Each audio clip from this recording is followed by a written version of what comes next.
Mr. Albanese, thank you for speaking to the Daily Oz. Good to be here, Billy. It was meant to be a youth-focused leaders debate, but Mr. Morrison wasn't available. Our audience would love to know, though, you could be the future leader of the country. What do you think is the biggest issue facing young people? The biggest issue, overwhelmingly long-term, that I hear about is climate change.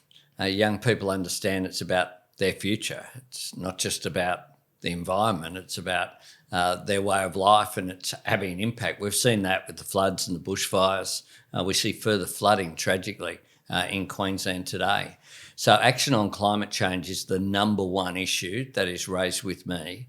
But there are others as well, of course. Housing affordability, the issue of young people's skills and training. The labour market has changed so much. I think insecure work is a major issue as well.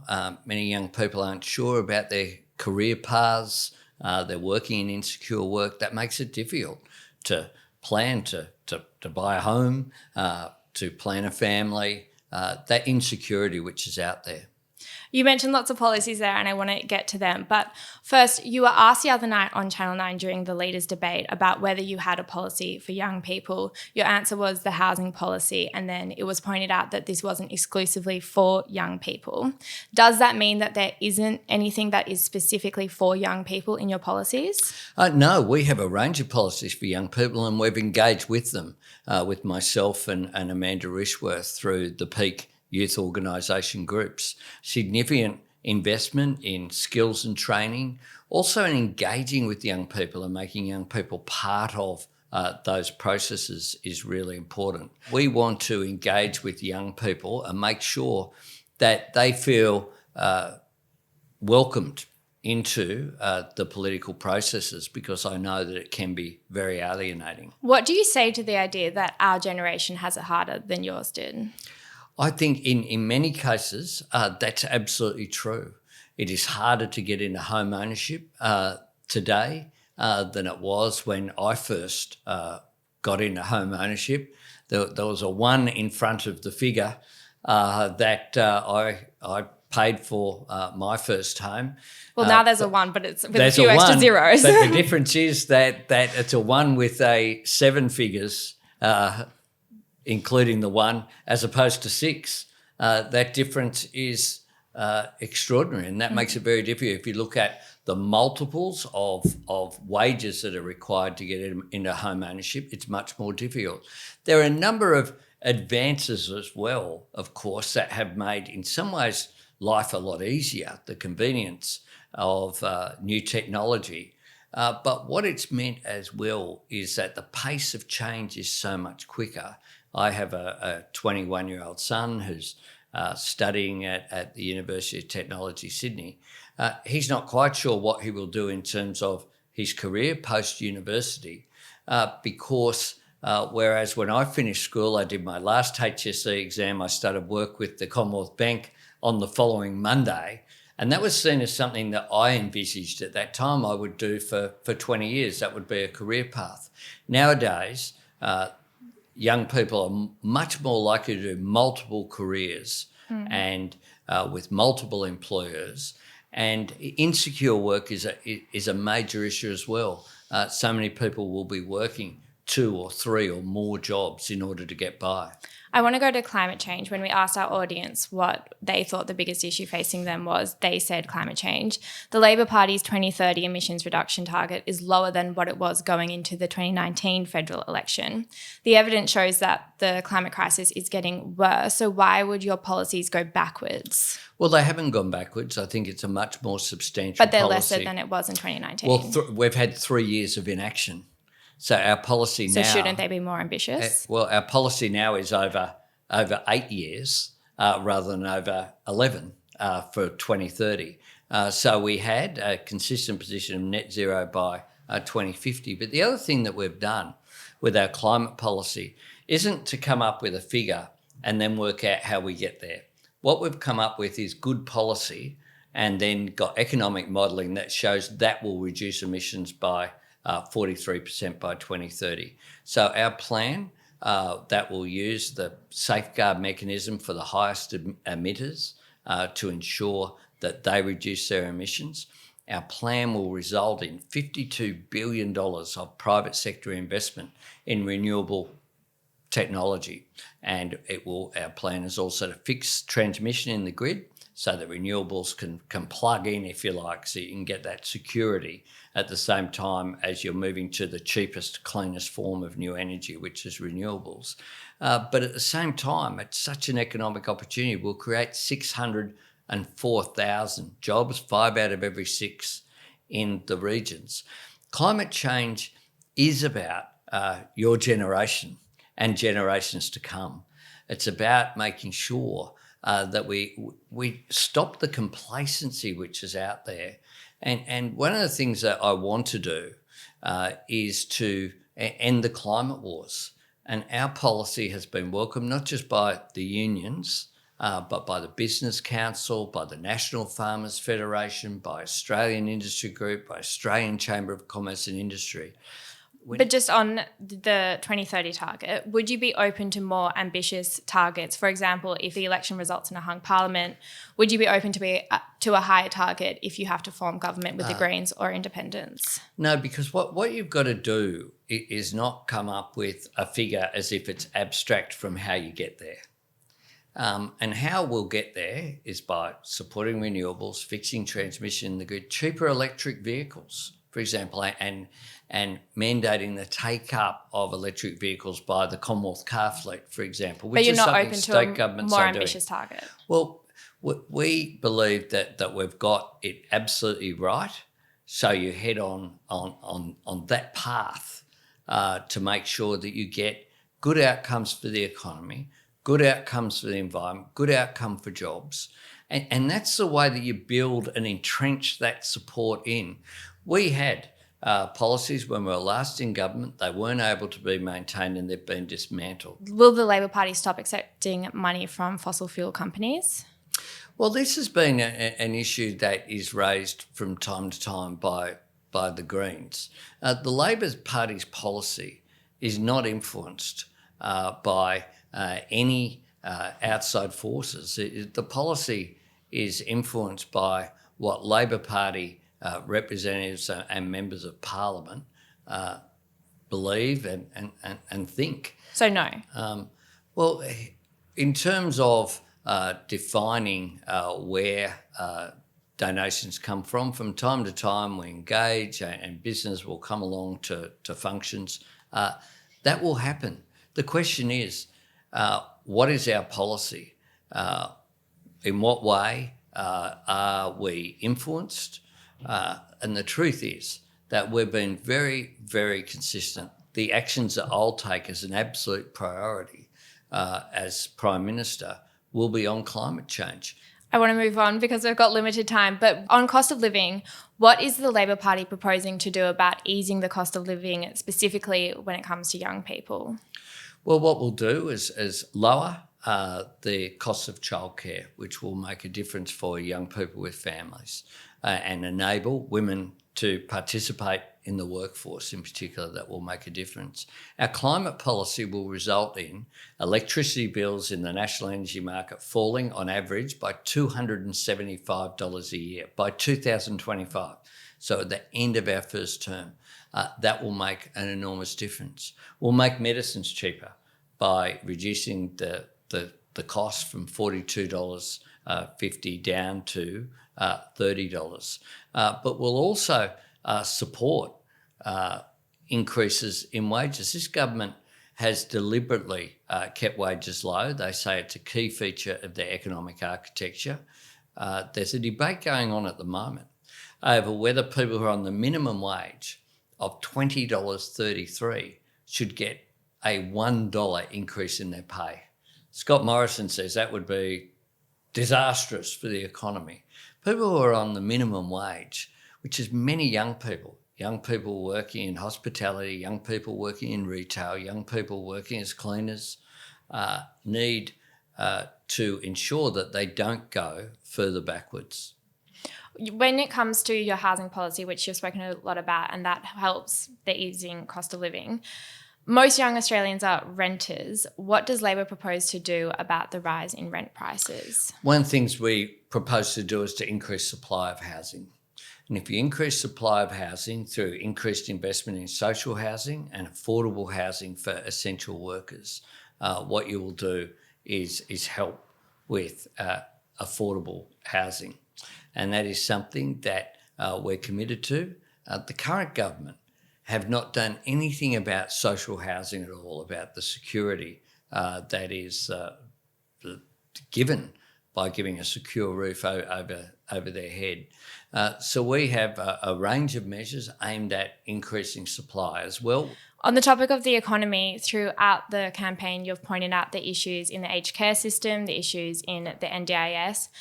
How are you going to afford to improve all of these systems when you've said you won't raise taxes except on multinationals, and you're also supporting a big tax cut for high income earners? Well, what we've said is that we have a plan for economic growth that is aimed at productivity.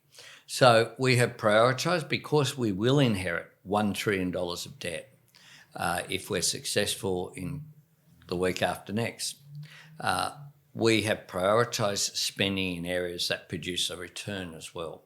So childcare is an example of that. For every dollar invested, creates more than $2 of economic activity by boosting productivity, boosting economic participation of women. We spoke today about the Grattan Institute research that shows the equivalent, if women are able to participate more fully in the workforce, that's the equivalent of 44,000 additional people entering the workforce. Those investments will produce revenue to the government, will produce a better economic outcome, which is how you then are able to invest in aged care, for example. So I just want to clarify, will you have no other taxes being raised under the Labor government? Yes, we've said that. We're going to this election with multinational tax changes. Mm-hmm. They'll raise a little bit under $2 billion, but we also have $3 billion of savings that we've said in terms of the contracting out, labour hire, those measures that have occurred under this government that have essentially gutted the public service. We need to rebuild the public service in areas like the National Disability Insurance Scheme, in areas like Veterans Affairs. It's so hard for people to talk to a human being on the end of the phone, let alone in person. We need to make sure that the public service is rebuilt, and we'll invest some of that money back in. But we have a plan for prioritising growth. Our energy policy will grow the economy by acting on climate change. Moving on to another significant issue, the safety of women in this country. The Coalition has promised $1.3 billion in funding for the first 5 years of the next national plan to end violence against women and children. The Greens have promised $12 billion for 12 years. Will a future Labor government fund this, and how much will it commit? Well, we have supported the budget announcement that was made about safety for women. But what's missing from the government's approach is the action that's required, not just funding. So on top of that, for example, we're committed to 500 additional community housing workers, particularly in the areas of family violence, right around the country. We've committed, in addition to that, to $100 million for emergency housing. Tonight, like every other night in Australia, women and some women with children will be turned away from shelters because there's simply no room. And they'll be put in a position whereby they have to sleep in their car or sleep in a park or on a friend's couch, or worse still, think about returning to an unsafe situation. But I just want to clarify, so the Labor Party will take on the $1.3 billion that the Coalition is promising? That's in the budget, right. That commitment. But we have additional commitments right. as well. And the other thing that is missing from the government is that Kate Jenkins did the Respect at Work report. It had 55 recommendations. A critical recommendation in that report was an obligation on employers to try to do the right thing in terms of safe workplaces. And we will implement all 55 recommendations, including that one. And the government the government have just ignored many of the critical recommendations that are so essential there. Another question that kept coming up when we asked our audience what they wanted to know from you was about abortion rights. In the US, Roe v. Wade could be about to be overturned. And I know that this isn't a federal issue, but if you saw the rights to abortion come under threat in a state or territory, how would you respond if you are Prime Minister?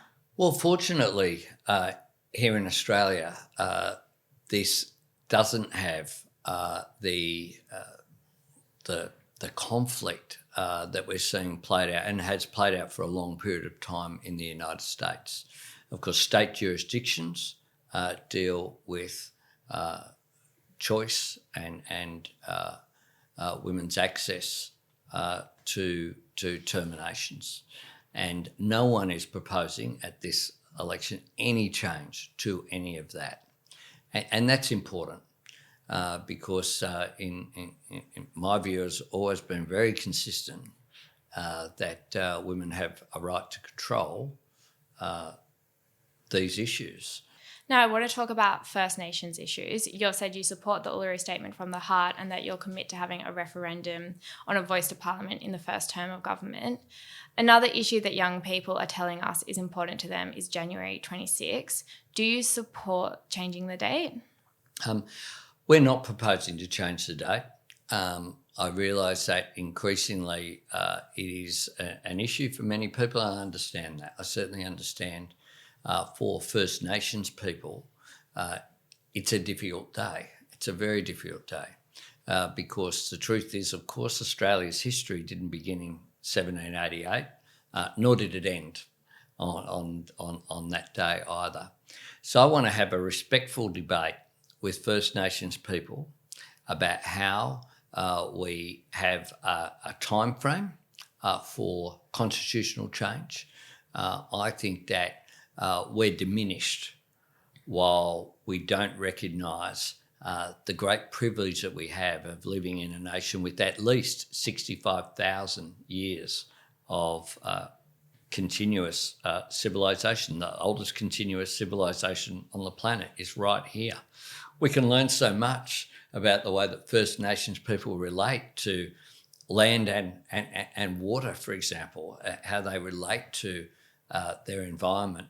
Even during the bushfires, it became apparent that some of the practices and the learning that has been built up over those thousands of years, we can learn from. And I think that this will be a real moment for Australia when we having a voice to Parliament, having a constitutionally recognised voice to Parliament. So it's entrenched there. We had the apology to stolen generations that Kevin Rudd delivered in 2008 was my proudest day in Parliament. I was the leader of the government in the House of Representatives. I helped to organise that day as the government leader, and it's a day that will be forever a source of pride. And for those people who opposed it, including people like Peter Dutton who walked out on the apology, they say they regret that now, and that's a good thing. Constitutional recognition needs to happen. It's now a number of years since the Uluru Statement. The government said that there would be action this term. The last specific policy area I want to look at is immigration. Do you personally support the ongoing policy of offshore detention centres for asylum seekers that reach Australia by boat? I do, and I'll say why. We have a proud history of migration in this country, including a proud history of accepting refugees from all over the world. At the moment, the government has a policy of supporting an additional 16,000 people from Afghanistan. And just the other day, I was with young Afghan women who I met with the week that they arrived in Australia, and they're back there volunteering at the Addison Road Community Centre doing food hampers for people in need. The support, though, for migration, including support for refugees, was made more difficult when it was not orderly during our period in government. And we changed our position when you had so many people coming by boat, including people who lost their lives at sea. Are you concerned about the human rights violations that occur in the offshore detention centres? I believe that you can be strong on border protection without being weak on humanity. And so for example, we will settle the family back to Billow. That is absurd that these two young girls who were born here and Nada's, the father, and Priya, their mum, who are wanted in that local community, have been kept from that community. We supported people being able to live in the community who'd been in detention for such a long period of time. We'll abolish temporary protection visas and give people the security. These people have been here since before 2000 and from 2013 and before. They need the sense of security that other people are able to receive, not this ongoing uncertainty as if that is appropriate. We want to treat people properly and with respect as well. And the way to do that is to have an orderly migration system, to make sure that we do have strong borders. Australians have spoken very clearly about that, and it is a necessary component of a migration system that works for people and has the support of the Australian public. Just lastly, we've spoken about a lot of issues here. Which key policy would you implement in your first 90 days if you are elected as Prime Minister? In the first 90 days, we will have established a system of Jobs and Skills Australia to skill up Australians, a structure to drive that change. We'll establish the National Reconstruction Fund for new industries. We'll establish the mechanisms that you need around our climate policy. I think the first thing you need to do is establish those structures that then drive the change through that we want to see. We'll have legislation very quickly as well to implement all the recommendations of the Respect at Work report. Mr. Albanese, thank you so much for your time. Thanks very much for having me on your show.